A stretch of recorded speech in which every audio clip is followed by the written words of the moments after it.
Hello, hello, ladies and gentlemen. Here we are. Welcome to Sunday Spotlight, Indicron Comics, all the way from the depths of Africa. No, wait. No, not Africa. Indicron. Sorry, got those two mixed up. And our guest here today is the famous, world-renowned Ben Hennessy. Hello, Ben. Hey, how's everybody doing? Well, I'm doing great. Let's check with the doctor. I am doing fantastic. Thank you very much. Wow. It's nice to have you in the house, doctor. The doctor is in, baby. Okay. And of course, your host with the most, the man from Indicron, the hidden spy in all your trousers, Jean-Luc Meisel. Sorry that I'm late. I just got here. And so Ben has some really exciting comics. We're going to be looking at Indicron today and looking at some of Ben's hard labor. Ben, you've created cautionary comics, is that correct? That's correct. That's correct. I think we're coming up on our, do we pass it? Our 2-year anniversary of being an entity, and 1 year of hitting it, pretty hard and getting our books out there, and yeah, it's been a blast. An entity. So when you say entity, you mean a legal entity, from an incorporation date. Oh, okay. And so how long have you been actually putting comics out, so to speak, since that initiation of becoming an entity? Yeah, about a year, about a year or so, about a year, we, we're in the home stretch of fulfillment with our first book, Ravage, Kill All Men, #1. The amazing artist Jimbo Salgado, written by the legendary Chuck Dixon and myself, and that's been like a dream come true, being able to collaborate with Chuck, and it's just been a blast. And we have a lot more to come from not just myself as a creator, but many others. Mike Barron is working with us. He actually is my collaborator and co-writer on The Offworlder and The Wraith, coming up soon. I think the end of March we're targeting. As soon as all the fulfillment's done and shipped out and verified, we're going to launch our next one. It's actually be 2 #1s in the same Indiegogo.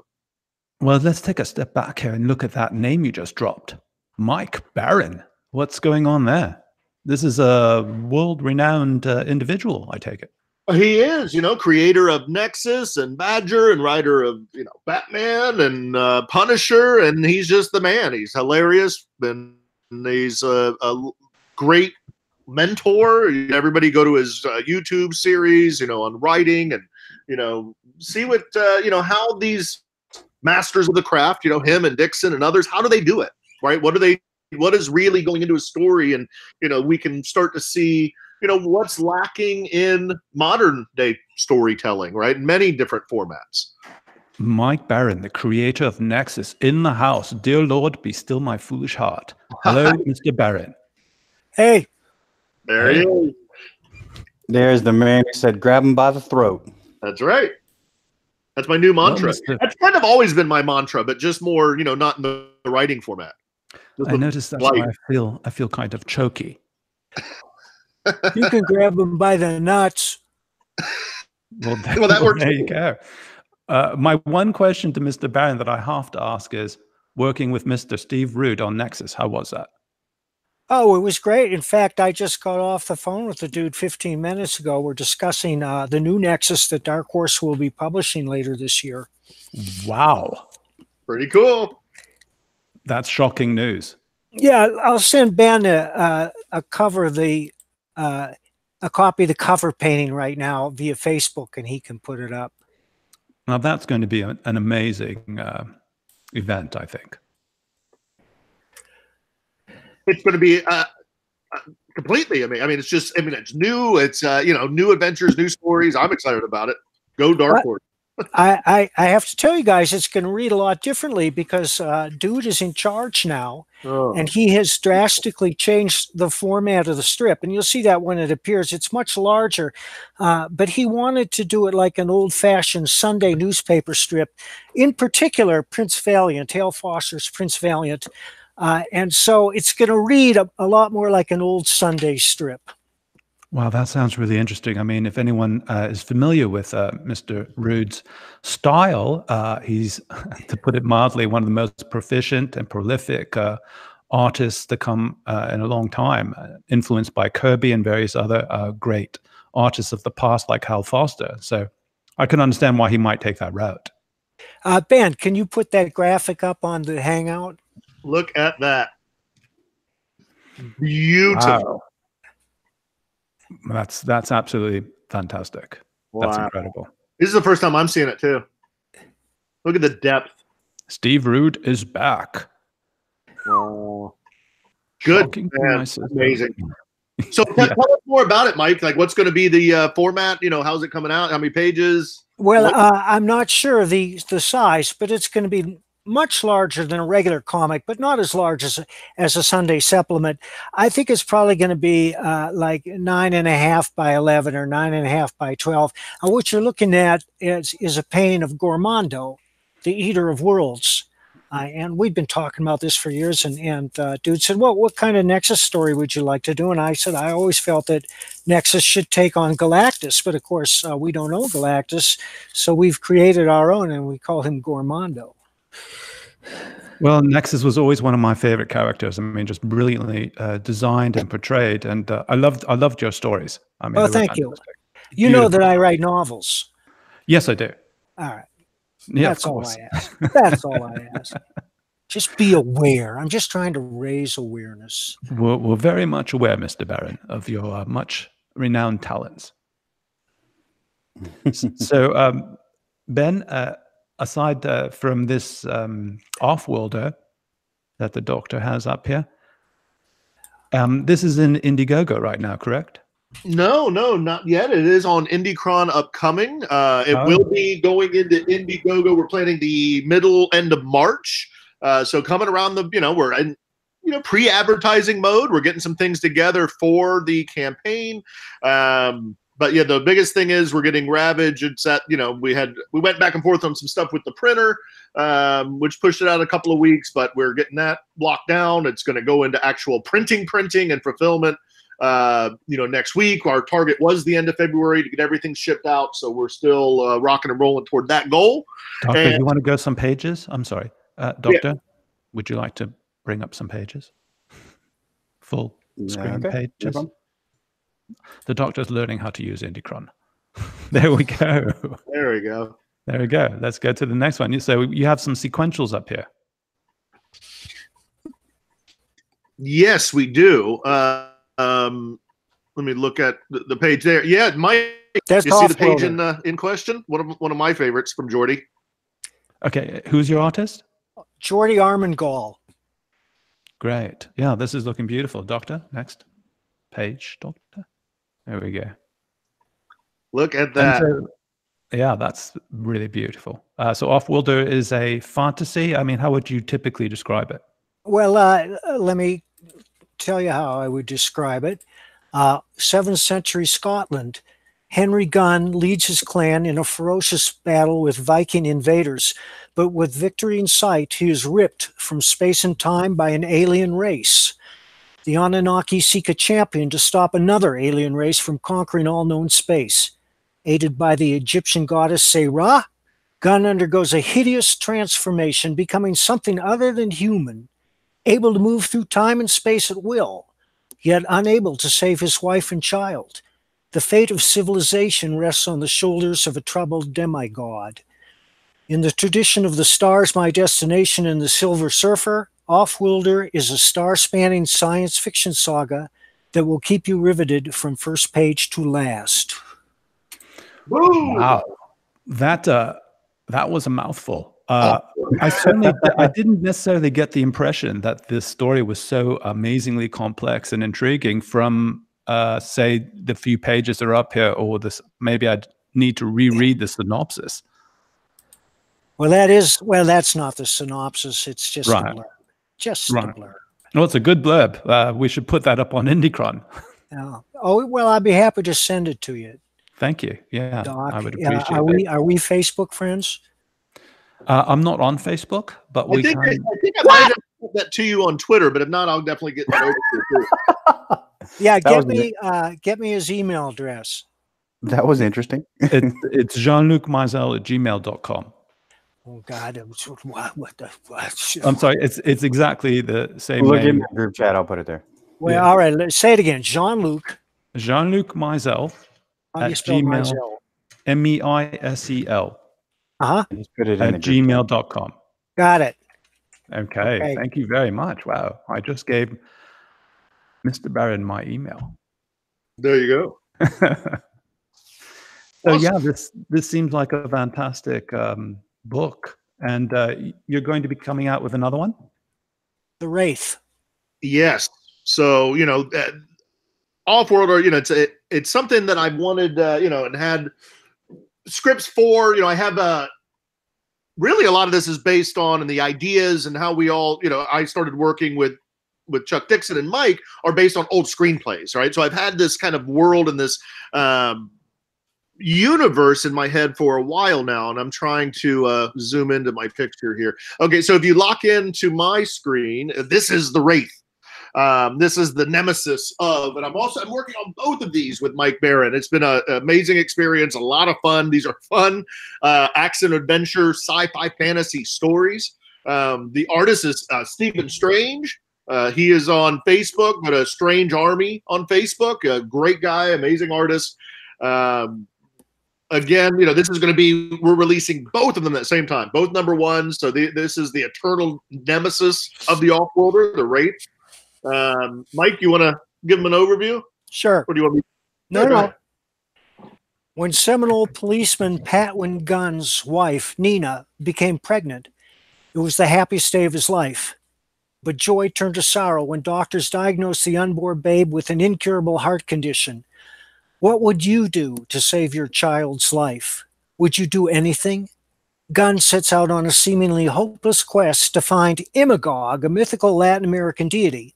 Gunn's journey takes him to Honduras, a deadly encounter with bandits, and the discovery of a lost temple in the forest. Here, against all odds, Patwin contacts the mythical deity, which agrees to save his wife and child on one condition.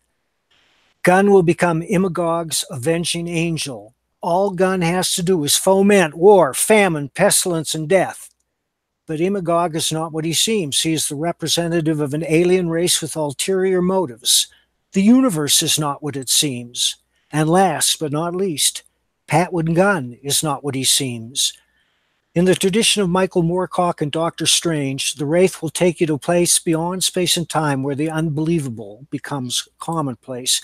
This is kind of a bookend to Off-Worlder, where the Off-Worlder is good, the Wraith is bad, but he's a reluctant bad guy.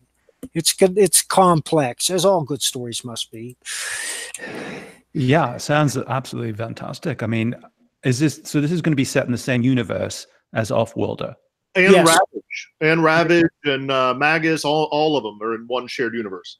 So is Cautionary Comics doing as Marvel has done and DC has done in the past, building one universe of multiple books and stories? I did, yeah. So I started this Cautionverse in 2006. I had a stack of movies. I kept writing. I went to Duke Ellington School of the Arts for high school. And I just kept writing. So yeah, that's where they came from. And Cautionary Comics is an assembly of who precisely, for our audience who may not be aware of this? Mike, do you want to? We haven't made any official announcements. The press releases haven't come out, but what do you think? It's Ben, me, Chuck Dixon, and Brett Smith. Great. Four amigos. That sounds absolutely fantastic. And so are you going to be going to LCSs as well? What's that? Local comic book stores? Oh, yeah, we hope. Man, absolutely. We're talking several ways to make that happen. We're talking with Diamond. So I'm actually stepping down as editor-in-chief and promoting this amazing talent, Mike Barron, to be our new editor-in-chief and run the show from a overall story perspective, editorial perspective. Then we have, like Brett R. Smith, and all of these guys are founders with me, right? We're all. So is Mr. Barron going to be in charge then? Yes. Ooh, Mr. Barron in charge. What do you think of that? That's right. Well, I'm excited. The Bloody Baron. I couldn't think of anybody better. I mean, I'm lucky to work with him, and he's going to have the whole editorial oversight of, you know, not only the Caution verse but other stories. You know, we have another imprint, you know, Cautionary Tales, where we can do other stories under it, and then other imprints who want to work with us. It's very collaborative, but I'm going to oversee all of that. Should we tell them about Florida Man? Yeah, do it. All right, I'm launching a new title called Florida Man. And Does it have gators in it? Yeah, it has gators. Hang on one second, let me see if I can. And it's right after Offworlder and Wraith, so March. So this would be about an April release. Yeah, all right. And here's the blurb: Gary Duba's having a bad day. There's a snake in his toilet, a rabid raccoon in the yard, and his girl Crystal's in jail for getting naked at a Waffle House and licking the manager. With his best friend Floyd, Gary sets out to sell his prized Barry Bonds rookie card to raise the $500 needed for bail. But things get out of hand. Oh, that sounds like my kind of book. Ripped from the headlines. Yeah, I like that part about his girlfriend. I have one of those. Yeah, oh, she has a great future. In fact, I just finished writing the 4th script, if you can believe that, and each one is better than the last. And they're all taken from those crazy Florida Man stories. Florida Man arrested for trying to rape alligator. Florida Man. Did that the one time. Oh, wow. That was just one time. You can hold that over his head forever. Ever. I knew there was a an gator in ongoing there joke. somewhere. Yeah, that's an ongoing joke with a weaponized nerd rage. He's always got like, well, at least it wasn't from Florida when something bad happens. Yeah. He's a Florida guy, just like me. So, Mike, if I can call you Mike, Mr. Barron. Yeah, you call me Mike. Oh, thank you. Mike, so you're going to be taking on the big two. It sounds like they should be worried. Well, I don't know about that. We're not concerned with them.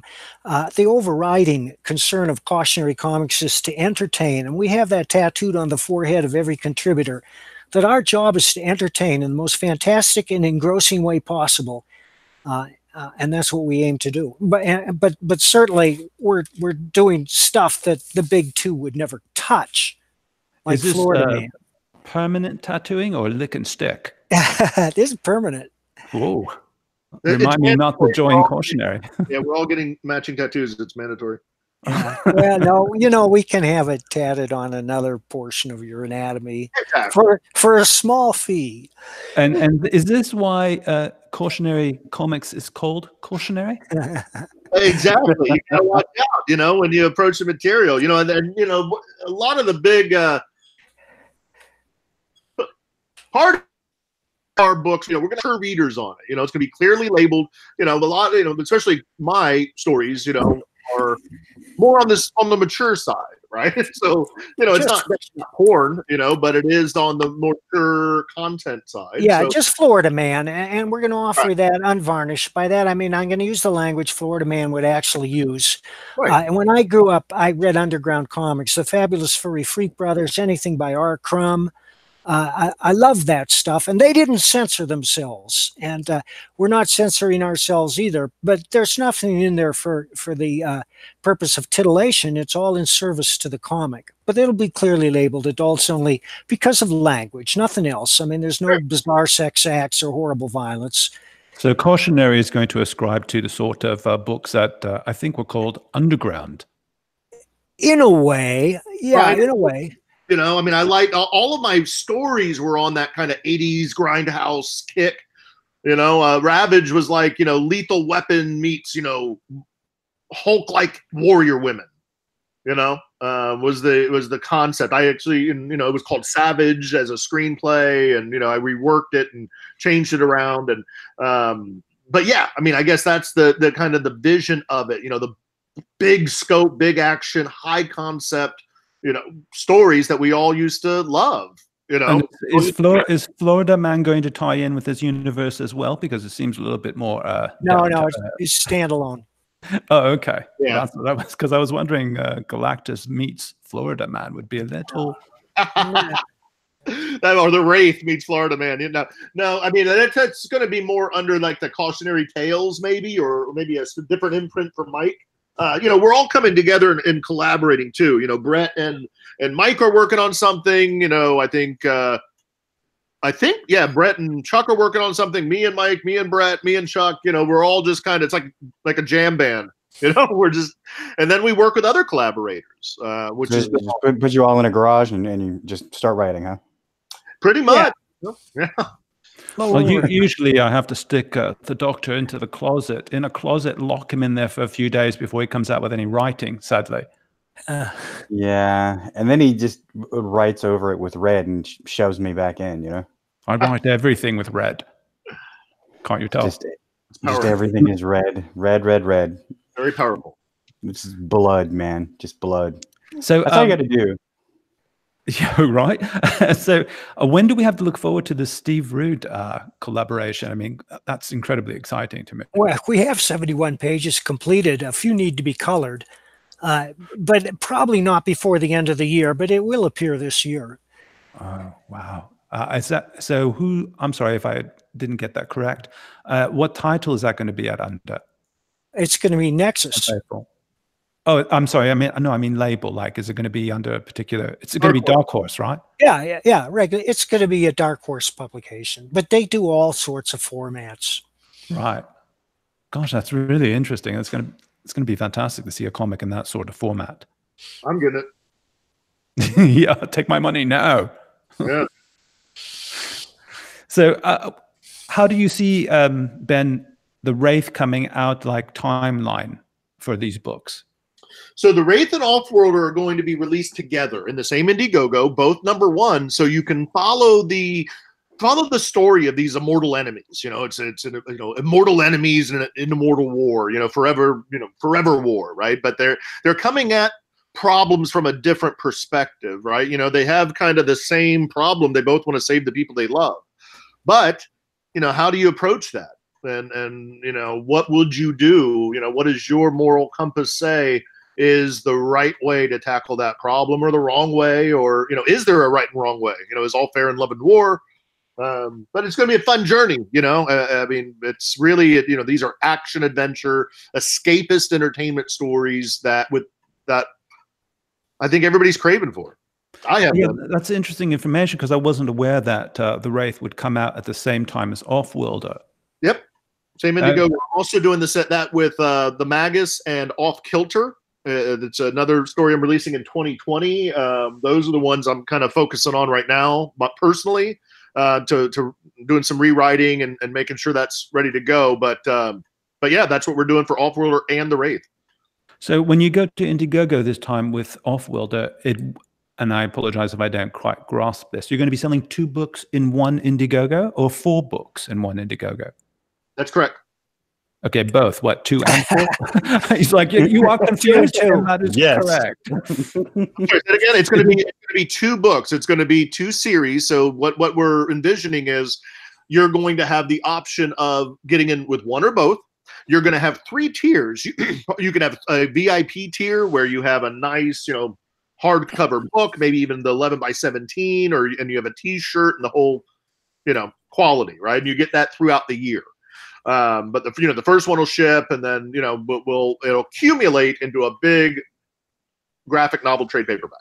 Then we're going to have a standard tier, right? You want to get in, great paper, maybe it's still hardcover, maybe a different kind, or maybe soft cover. I'm not sure.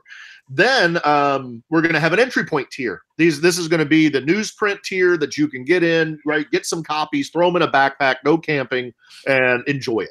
So the separate titles are going to be separated by tiers. Is that it? Like you get tier number 2 or 3, whatever, and that has 2 books, as tier 1 has 1 book. No. So each tier is See, just. If I'm confused, everyone's confused. So you might have to put this on Indicron or make it more specific, because I'm still trying to understand. Well, the tiers are really, think of them as quality tiers. Everybody gets issue 1 through 5 and a trade paperback. Everybody, that's what you're paying for. You're paying for the complete series 1 through 5 and a trade paper of one title of each title, right? You can pick. You could just do 1 title, right? You'll have a tier for Offworlder, you have a tier for Wraith, or you can do it combined, right? If you want to follow the both, and that'll save on shipping and so forth. But if you do want to follow both stories, right, you have that option. Okay, I understand now. So it's going to be 2 books separated by tiers. Right. Okay, super. Yeah. I mean, that's great information. And so people should be aware of that. So save their pennies to understand, when it goes on Indiegogo. And that's going to be rather soon, isn't it? Yeah. I'm about 45 days. Whoa. Well, I think you should get the Wraith up on Indicron so people are aware of it. I am. Absolutely. We are, Kyle Ritter is doing this cover for us. It's actually a wraparound cover, the first one for Cautionary Comics, first one for me. I'm, excited about. So yeah, we will. Absolutely. Is Kyle doing just the coloring, or is he also doing penciling? No, he's just doing this is Stephen Strange. He's doing Kyle is doing the coloring for the cover, and Brian is doing the coloring for the inside pages. Wow, you guys are very busy. Yes, we are, but it's a labor of love. It's a lot of fun, and we got more coming. And the books that are on Indiegogo, are they going to be, you have options for newsprint and then options for higher grade paper? Correct. I'm thinking 3 tiers. One will be the gold platinum, tier. You can do leather bound. You can get, the best T-shirt, everything, the best of everything. Then you would have a gold tier, which has great quality paper, hardback. Then, or maybe soft cover. Then the last tier, is the standard comic fan, newsprint tier. Throw them in a backpack, go enjoy them. You're not worried that you lost $25. It's $3. Beautiful. That's definitely a good price point, I'd say. Yeah, well, I got them all. That's what the target is for all of our single issues. We're going to do them in 32 pages, so 24 pages of story and then 12 pages of art, letters from the editor, upcoming stuff. Yeah, that's the plan. Fantastic. Doctor, what do you think of all this? I think it sounds fantastic. I mean, we need more of these kind of stories in comic books right now. Sounds like we've got sort of a wrestling vibe, in that you have like the hero and then you have the heel. Yeah. And so it's got that sort of vibe to it. And a lot of people really dig that sort of story, that kind of spine to the story. So that's cool. It also has a kind of, like you had already brought up, you keep bringing up Galactus and Silver Surfer and Fire Lord and the other heralds and everything, and it kind of seems like these guys were the heralds of greater gods, almost like celestials. So you're kind of creating your own cosmic universe, from the outside or from the inside out, so to speak. And so that's going to be interesting. I'm interested to see about these gods. It sounds like you've done a little bit of investigation, a little bit of research into the different gods and different cultures and pantheons and everything. So I'll be interested to see, how you integrate the culture into the kind of cosmos and the actual, world building of the stories themselves. Thanks, man. Yeah, I'm excited about it. You heard the doctor. He said, it's cool. It matters, man. I want it to be cool. Yeah, and I do have a mythology. We have a mythology and an interconnectedness of all the characters and all the stories, and it's just a very. I'm excited to see this kicked off, and I hope everybody enjoys it as much as I have. It's still a kick. It's still a kick for me seeing this image. Something that. So what is your goal here with Cautionary Comics? Make money. Make money, sell comics. Yeah. All right, the Bloody Baron has spoken. Money. That is. Ultimately, I think that will come with any, for me personally, I think that will come with any endeavor. If you're doing what you love and you're really getting into it. For me, it's leaving behind the stories to my kids and grandkids the way I want to leave them behind. I don't want to create camels anymore, which is like a horse designed by committee. I want to create with the people I want to create with, people that I trust have my same sensibilities. It feels like Mike can read my mind when we're talking about, how we got into these things. He's like, yep, I know exactly where you're going. And of course he does, because I love Nexus and all the, all the comics that him and Dixon and everybody wrote, right? I'm a creatives born of that. So, well, yeah. Mike has an immense amount of experience in the industry, obviously, and his history and the pride that everyone takes in his work. Well, thanks. I don't know if everybody takes pride in my work. Well, I certainly do. We do. Yeah, and I know Ben does. Oh, absolutely. The doctor. Yeah, you take I take pride in my work. Well, but when you're the type of writer of the quality and the standard that you are, I think everyone in the industry takes pride in your success. Well, thank you. My methods in writing have changed a great deal over the years, for the better, I'm happy to say. Well, that makes it even more interesting to see what's going to happen. Yeah, I believe it's a continual process, writing. I mean, writing is rewriting. It is. Yeah. I have the doctor rewrite everything over and over and over. And then again. And then again. It's that popular, I can't remember the exact, because it's been said by a lot of different writers, but, it's like writing is simple. All you have to do is go down to the typewriter, the computer, and pick up a pencil and bleed. Right. We plan to make the doctor bleed right after this. Said that? I don't know who said that. Before we close out the show, and I'd like to thank both of you so much for coming on. Wow, what a historic occasion for me personally. I'd love to see that Steve Rude cover before. Yeah, of course. Yeah, what am I doing? Before we sign off, one more time. Yeah. Boom! Wow, classic.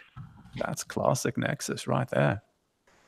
I love those thigh-high boots. I asked my girlfriend to get me a pair of those. She said, I don't think those will work for you. I think we all should have uniforms, Space jumpers, I'm down. I love the Nexus costume, I have to admit. I always did. It's just fantastic. I need to get this signed. I have the first image, the first print from the first cover, right, Mike? Signed by you and the dude. Well, I don't know. That's a coveted prize. Yeah, it is. Well, I got it from his website. I guess you not mine. You got it from Dude's website. Yeah, that's what you're selling. Right. It's Hemingway, by the way. Okay. Well, I'd like to thank both our guests, the world famous, absolutely, Mr. Barron, having him in the house, and of course, Ben, everyone knows from Cautionary Comics. And unfortunately or fortunately, the doctor was here yet once again. He snuck in. I don't know how. I am always in, baby, until I'm out. That's right. There you go. If I could find a way to kick him, I would. So, thank you. Hey, I am not Nasser, all right? Oh, yeah, that's true. That's true. Not yet, Doctor. So again, my deep thanks to both of you, and I wish Cautionary Comics all the success in the world. It sounds like it's going to be devastatingly interesting. Thank you. Thank you. And good night. Oh, actually, good morning to all. Where are you, England? I wish I was still home.